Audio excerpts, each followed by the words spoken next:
Y en este momento le decimos al Padre: Padre, que tu sabiduría y la revelación de tu palabra sea en nuestra vida. Amén. Amén. Muy bien, vamos al libro a la carta que el apóstol San Pablo escribió a los romanos.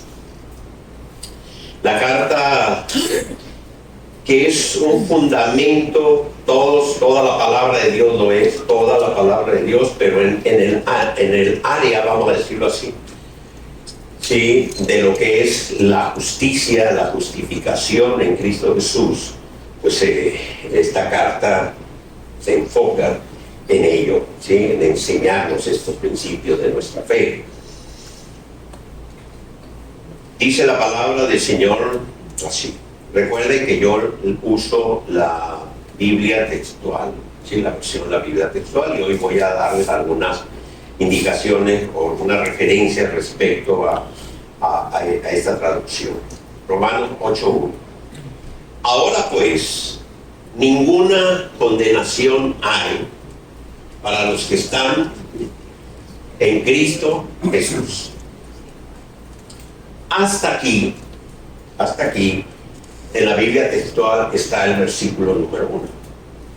Quiero decirles lo siguiente, y es importante que entiendan esto para que no vaya a haber confusión. Precisamente el tema de la revelación de la palabra aquí se manifiesta de una manera muy clara.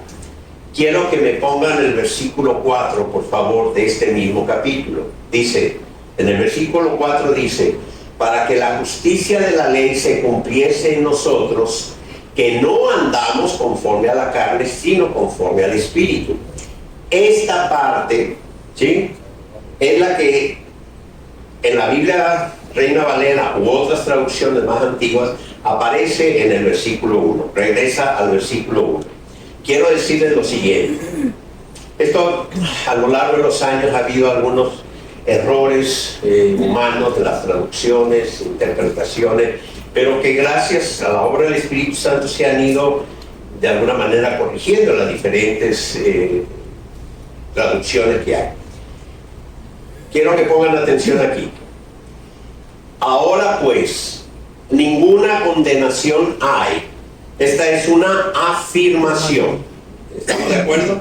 Aquí se está afirmando que ninguna condenación hay para los que, ¿sí?, están en Cristo Jesús. ¿Qué es estar en Cristo Jesús? ¿Recuerdan el domingo pasado que hablamos de si estás en mí, yo en ti? ¿Sí? Estar en Cristo Jesús, ¿qué es? Estar en Cristo Jesús es cuando le hemos recibido a Él como Señor y Salvador en nuestra vida, cuando hemos nacido de nuevo, cuando el Espíritu Santo ha venido a morar a nuestro corazón, cuando se ha operado en nosotros el milagro de la regeneración, que es el nuevo nacimiento, y ahora todas las cosas viejas quedaron atrás y nosotros somos nuevas criaturas, ¿sí? Al suceder esto, que es el milagro del nuevo nacimiento, que sucede al momento de recibir a Cristo, es un milagro que sucede al momento, cuando crees en tu corazón para justicia. En ese momento estamos en Cristo Jesús. Por lo tanto, en ese momento dejamos de andar conforme a la carne.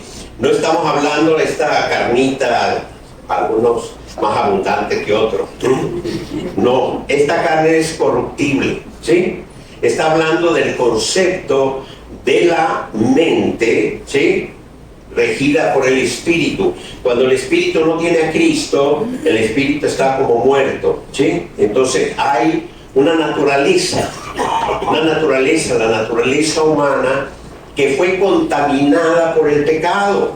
Cuando Dios creó a Adán, lo creó sin pecado. Fuimos creados a imagen y semejanza de Dios, ¿sí? Por lo tanto, en Dios no hay pecado, en Dios no hay imperfección.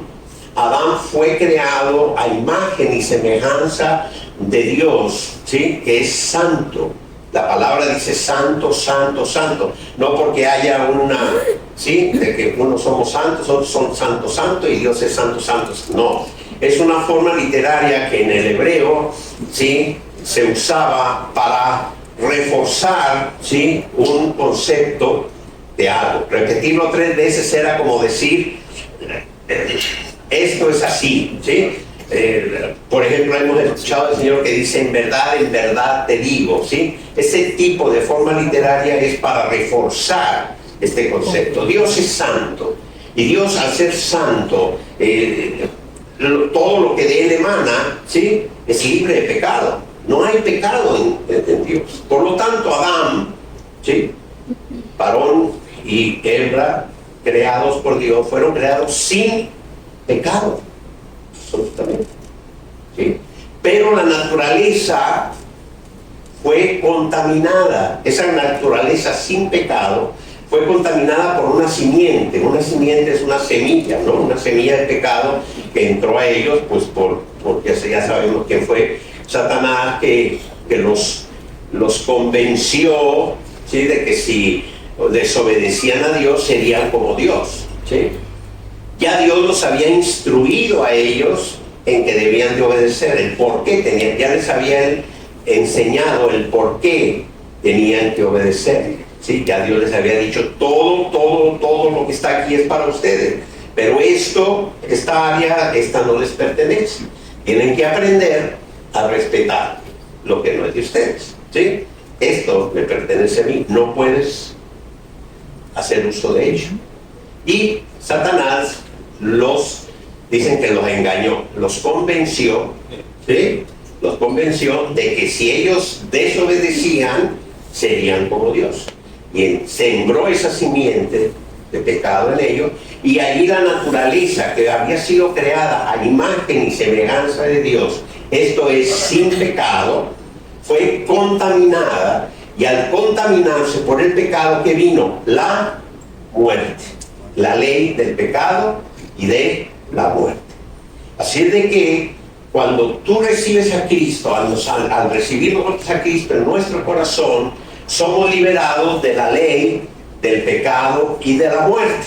Por lo tanto, ya no andamos conforme a la naturaleza. Al decir aquí conforme a la carne, está hablando conforme a la naturaleza que fue contaminada por el pecado, porque ya hemos sido liberados de ella, y ahora hay una nueva ley que rige en nosotros. Es esta, conforme, ¿sí?, al Espíritu. Hemos nacido de nuevo para una nueva vida, ¿sí?, para Cristo Jesús. Así es de que en el versículo dice, porque la ley del Espíritu de vida, y así le hemos llamado a esta enseñanza, la ley, ¿sí?, de la vida, la ley del Espíritu de vida en Cristo Jesús, nos libertó de la ley del pecado y de la muerte. Repito, esto sucede en el momento, es un instante en el que somos justificados, en el instante en el que nosotros le entregamos nuestra vida a Jesús, en el instante en el que nuestro corazón cree que Cristo murió en la cruz por nuestro pecado, y reconocemos nuestra condición de pecador, nos arrepentimos y le decimos a Jesús, Señor, yo acepto esto, lo recibo en mi corazón, tú diste tu vida por mí en la cruz, derramaste tu sangre para el perdón de mis pecados, perdóname. En ese momento opera este maravilloso milagro, y en este momento dejamos de estar bajo una ley que era la ley del pecado y la muerte, y empieza a regir sobre nosotros la ley de la vida, la ley del Espíritu de nosotros, ¿sí? En ese momento, dice la palabra, ninguna condenación hay para nosotros. Hemos sido ya libertados de toda condenación. Así es de que no aceptes nunca una palabra de condenación sobre tu vida si ya Cristo Jesús está en ti. No lo aceptes. No lo aceptes. Hay muchos, lamentablemente, que aún no han recibido la revelación de la palabra, que viven bajo sistemas religiosos, que no tienen esta revelación.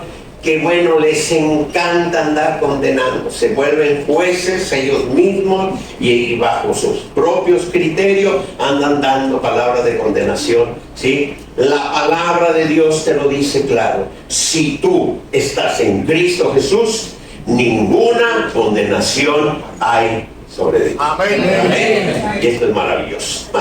Te da una libertad, te da un gozo, la esperanza, todo. O sea, son los fundamentos de nuestra fe. Versículo 3. Aquí viene lo que va a venir después para entender lo del versículo 4. Esto de que los que no andan de la carne, sino del Espíritu. Dice el 3. Porque lo imposible para la ley, esa ley que había antes de Cristo, ¿sí? Dice, ya que era imposible a causa de la carne, o sea, a causa de la contaminación que hubo en la naturaleza humana, que es el pecado, ¿sí? Dice, Dios, habiendo enviado de sí mismo, o sea, no es, la palabra de Dios establece que Cristo Jesús, desde el mismo eternidad, ¿sí? Desde el principio existe, ¿sí? Pero no estaba como, vamos a decir, un ser separado. Tenemos un solo Dios, ¿sí? Un solo Dios. Un Dios que se manifiesta en nosotros en tres personas, ¿sí? Padre, Hijo, Espíritu Santo. Entonces dice aquí Pablo, habiendo enviado de sí mismo al Hijo en semejanza de carne, de pecado. Fíjense bien lo que dice aquí. Jesús vino a este mundo, el Hijo de Dios vino en semejanza de carne, o sea, igual que nosotros como hombres, ¿sí?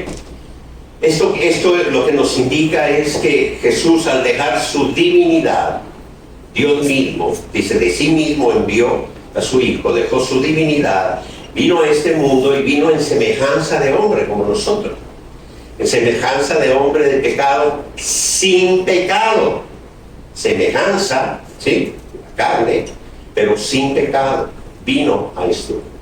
Jesús, algunos lo quieren poner como si fuese un superhombre. De hecho, dicen que desde niño hacía milagros y cosas por el estilo. No, Jesús fue un hombre, ¿sí? Como todos nosotros. Sujeto, lo dice la palabra, a las mismas pasiones, los mismos sentimientos, todo lo que nosotros vivimos y sufrimos, Él también lo vivió y lo sufrió. No hay nada que el hombre pueda decir, no, bueno, tú no puedes entenderme porque tú no pasaste por él. Él vino a semejanza de nosotros, ¿sí? La única gran diferencia y determina nuestra fe que Jesús vino sin pecado. ¿Por qué vino sin pecado? ¿Sí?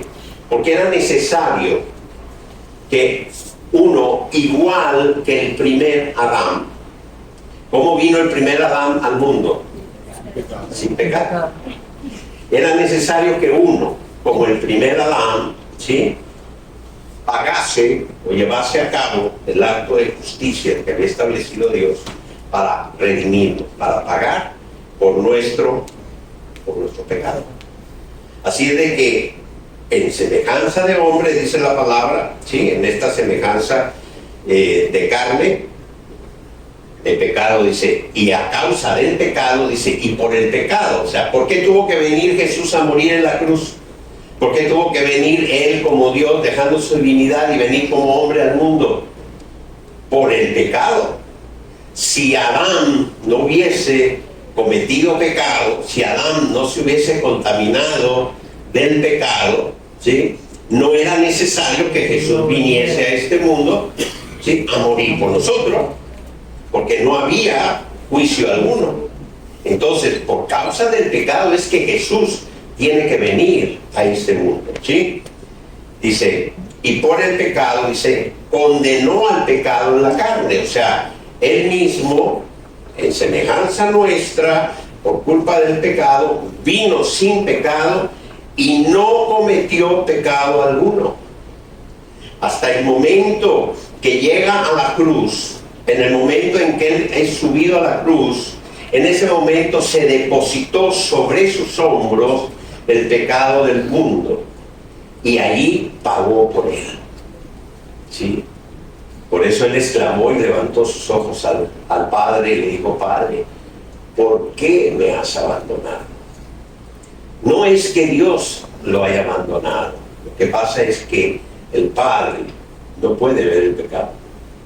¿Sí? Y el pecado del mundo fue puesto sobre Jesús en ese momento, para que al momento de que Él diera su vida en la cruz, ¿sí?, pagara por eso. Él estaba muriendo en la cruz en esas condiciones a causa del pecado de la humanidad. ¿Sí? Así de que este principio de esta ley dice ahora sí en el versículo 4, dice: ¿por qué? ¿Por qué murió por el pecado? Bueno, Él murió por pecado, dice, para que la justicia de la ley se cumpliese en nosotros. Había un juicio sobre la humanidad, el juicio que fue llevado a cabo por una ley, ¿sí? Esa ley que se le llamó la ley del pecado y de la muerte, ¿sí? La humanidad fue condenada. Así de que había una exigencia, se tenía que pagar por ese pecado. Pero nadie, después de Adán y Eva, escuchen, nadie, aun cuando algunos piensan que nacieron otros libres de pecado, eso es mentira. La palabra de Dios es muy clara y nombra a Jesús como el segundo Adán. Y no es el concepto de varón, recuerden, ¿sí? Porque hay alguien por ahí que algunos piensan que hay una mujer que nació antes que Jesús, que nació libre de pecado. Eso no es cierto. Eso es mentira. La palabra de Dios es clara. Jesús, el segundo Adán, hombre, varón y varona, ¿sí? No hay diferencia en el concepto Adán. Así de que Jesús nace después de esta mujer que dicen algunos que nació sin pecado, que no hay ninguna referencia en la Biblia al respecto, que no la hay, ¿sí? Es Jesús el llamado segundo Adán. ¿Qué quiere decir esto? El segundo hombre, ¿sí?, que nació sin pecado, ¿sí? Entonces la exigencia de la ley era que uno, ¿sí?, sin pecado, nacido sin pecado, pagase por lo que el primero hizo. Esa fue la exigencia de la ley, para podernos redimir a nosotros, ¿sí? Para que se cumpliese esa justicia en nosotros. Dice que ahora, al cumplirse, fíjense bien, que al cumplirse esta ley, ya no andamos conforme a la carne. Y aquí también tengan mucha atención. En esta versión dice: sino conforme al Espíritu. La única pequeña aclaración que hay en esto, y que según la versión Biblia textual, este Espíritu que aparece aquí con mayúscula, sabemos que cuando aparece con mayúscula hace referencia al Espíritu Santo. Cuando aparece con minúscula hace referencia a nuestro espíritu. Quiero que pongan mucha atención en eso. Nosotros andamos conforme a qué espíritu. Fíjense bien, no se vayan a confundir. Aquí dice conforme al Espíritu Santo. ¿Acaso nuestro espíritu fue anulado? Al contrario, nuestro espíritu estaba como muerto. Y al venir el Espíritu Santo a nuestra vida, nos da vida, nos fortalece. No, yo les decía ya a los varones, nos energiza, nos da ese dinamismo, ¿sí?, para actuar. Nos guía a la verdad. ¿Qué es lo que va a salir de este cuerpo, de esta carne corruptible al momento en el que el Padre nos llame a su presencia? Nuestro espíritu, ¿sí? En el cual vino a morar el Espíritu Santo. ¿Está claro esto? ¿Qué sucede al venir a morar el Espíritu Santo a nuestro corazón, a nuestro espíritu? Empieza una transformación. Me pones por favor Romanos capítulo 12, a partir del versículo 1 y 2. Dice así: así que, hermanos, os ruego por la misericordia de Dios que presentéis vuestros cuerpos en sacrificio vivo, santo, agradable a Dios, que es vuestro culto racional. Versículo 2. No os conforméis a este siglo, sino transformaos por medio de la renovación de vuestro entendimiento, para que comprobéis cuál sea la buena voluntad de Dios, agradable y perfecta. ¿Dónde está nuestro entendimiento? Aquí. La mente, ¿sí? ¿Qué es lo que transforma nuestro entendimiento? Nuestro espíritu. Nuestro espíritu, al tener vida, empieza a gobernar nuestra alma, ¿sí? Y de aquí suben nuestros pensamientos, ¿sí? Hay pensamientos que vienen por lo que nos rodea, por nuestra relación con el mundo, ¿sí? Surgen pensamientos, y hay pensamientos que surgen de nuestro espíritu. Deténganmelo, no lo dejen subir.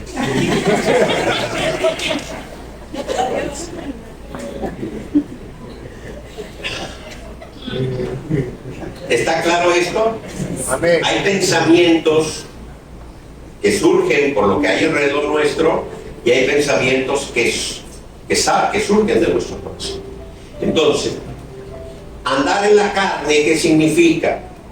Cuando nuestro espíritu no tiene vida y no hay gobierno sobre nuestro entendimiento. Entonces nuestro razonamiento es el razonamiento humano, lo que hemos aprendido, nuestra sabiduría humana, ¿sí? Tal como hayamos crecido, unos más, unos menos, o lo que sea, pero todos sin Cristo estamos igual, ¿sí? Pero cuando viene el Espíritu Santo a nuestro corazón y se revela la palabra de Dios, y empieza ese proceso de crecimiento en nosotros, de revelación, empieza a crecer la fe en nosotros, dice la palabra que empezamos a ser transformados, y nuestra mente, nuestro entendimiento, cada vez se asemeja más a la mente de Cristo. Por lo tanto, nosotros, al recibir ya al Espíritu Santo en nuestro corazón y darnos Él vida en nuestro espíritu, Él nos empieza a guiar a la verdad, nos empieza a revelar su palabra en nosotros, y nuestro espíritu empieza a gobernar nuestro entendimiento. Empezamos a ver las cosas de una manera diferente, empezamos a eliminar esas estructuras que había antes de pensamiento, donde era nuestra voluntad la que regía nuestra manera de pensar, lo que nosotros creíamos, y ahora empezamos a vivir conforme a lo que el Espíritu Santo nos muestra, y nuestro espíritu fortalecido, energizado, con vida, porque el Espíritu Santo ha venido a morar en nosotros, empieza a gobernar nuestra vida, ¿sí? Empieza a guiarnos, y empieza entonces esto que dice el versículo 2, ¿sí? Que me acaban de quitar ahorita, empieza una transformación, una renovación de nuestro entendimiento.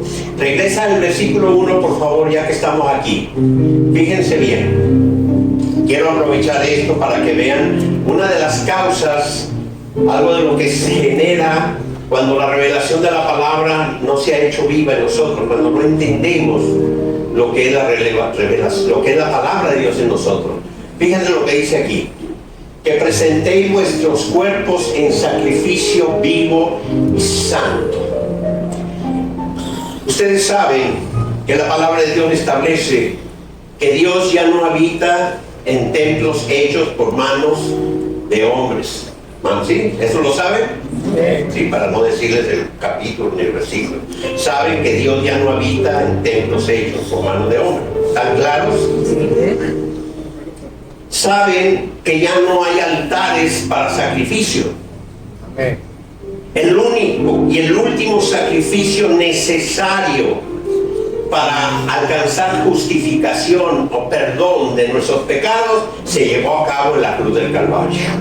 Ese fue el último sacrificio. Ya no hay altares de sacrificio. El altar era el lugar para el sacrificio. Nosotros ya no sacrificamos a nadie. Cristo se sacrificó por nosotros. Él es el Cordero perfecto. Fue inmolado por nosotros y con su sangre fuimos rociados. ¿Sí? Hay personas que me lo han dicho a mí, se molestan conmigo y se enojan, porque ¿cómo es posible que dejo subir gente al altar? Inclusive hacemos obras de teatro en el altar. Yo le digo, ¿cuál altar, chico? Ahora el altar es de nosotros. Nosotros somos el templo, ¿sí? Y nuestro sacrificio es presentar vuestros cuerpos en sacrificio vivo, santo, agradable a Dios, que es nuestro culto racional. Esta es una tarima hecha con pino. De acá rato tengo que cambiarlo porque la humedad se lo lleva. Esto no es un altar. Ay, ¿cómo es posible? Casa alabanza. Son unos, ¿cómo nos dicen? Unos mundanos. O no sé qué más dicen. Porque en el altar se sube cualquiera. Por favor. Eso es falta de revelación de la palabra. Ese es un sistema religioso de hace, no sé.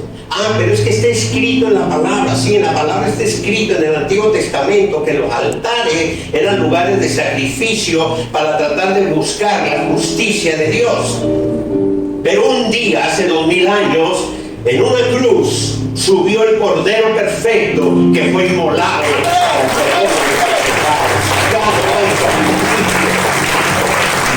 Y cuando tú vives la revelación, tú ves a Cristo ahí muriendo en la cruz, y sabes que ahora eres cruz, que no puedes perder esta vida. El altar, bueno, a mí ya me están bajando del altar. Eso me pasa por no obedecerle a mi esposa, que está ya diciéndome que ella cuida mucho los tiempos que las horas. Es que está bueno, ¿para qué pierdo el tiempo? Vamos a ponerlo aquí. No terminé, terminaremos otro domingo. Bueno. Sí. Wow, Padre, gracias. Qué maravilloso es vivir la ley de la vida del Espíritu. Qué maravilloso es saber que ninguna condenación hay porque Cristo Jesús nos hizo libres. Qué maravilloso es saber que nuestro Padre Celestial sigue hablando a nuestras vidas, sigue enseñándonos día a día para que nosotros alcancemos nuestro propósito. Vivir en esta maravillosa libertad que es la libertad de esta ley de vida que Cristo Jesús nos ha dado. Te damos gracias, Padre, por ello. Y quiero aprovechar este momento y decirte que Jesús, ese Cordero inmolado, ese Cordero que subió a la cruz para el perdón de los pecados, está presente entre nosotros en este momento. Él es el que en este momento está tocando tu corazón. Si tú aún no le has recibido como Señor y Salvador, si aún no has creído en tu corazón para la justicia, que Él derramó su sangre para el perdón de tu pecado, Jesús está tocando esa puerta. Si tú abres esa puerta, si tú le dices: Señor, yo reconozco que tú moriste en la cruz y derramaste tu sangre por mí, yo te acepto como mi Señor y Salvador, me arrepiento de mi pecado. Si tú le entregas tu vida en este momento a Jesús, este maravilloso milagro del que hemos estado hablando, del nuevo nacimiento, operará en tu vida en este mismo momento. Tu nombre será inscrito en el libro de la vida. Todas las cosas viejas quedarán atrás y todo será hecho nuevo. Tendrás esa potestad de ser llamado Hijo de Dios. Abre tu corazón a Jesús, habla con Él y recibe en tu vida. Y empezarás a vivir bajo esta maravillosa ley de libertad, esta ley de vida eterna. Le damos gracias, Padre, gracias por tu presencia, Señor, por la obra maravillosa, por el milagro que tú haces en nuestras vidas, por los corazones que estás tocando en este momento. Señor, elevamos nuestra oración a ti, nuestro clamor, para que sigan fortaleciéndonos, Señor. Oh Dios Todopoderoso, queremos darte a ti toda la gloria, la honra y darte gracias, Señor, porque de ti mismo enviaste, Señor, a tu Hijo a venir a este mundo para darnos esta libertad, para darnos esta salvación, para darnos la vida eterna. A ti sea toda la gloria, Padre, en el nombre de Jesús. Amén.